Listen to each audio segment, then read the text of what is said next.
我宣布，我會喺今個星期六，即係5月10日，率領代表團訪問中東2個國家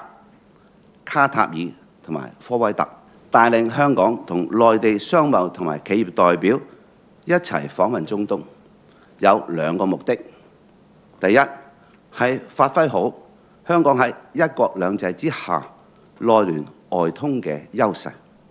通過深化國際交往合作，體現香港超級聯繫人同埋超級增值人角色，做好企業引進來走出去嘅橋梁作用。第二，參與商貿代表團嘅內地企業有來自先進製造業同埋創新科技等領域嘅高端產業，結合代表香港嘅多元企業、金融業同埋專業服務界嘅代表，展現喺一國兩制之下，內地同香港企業優勢互補，發揮協同效應，可以提供全方位供應鏈服務。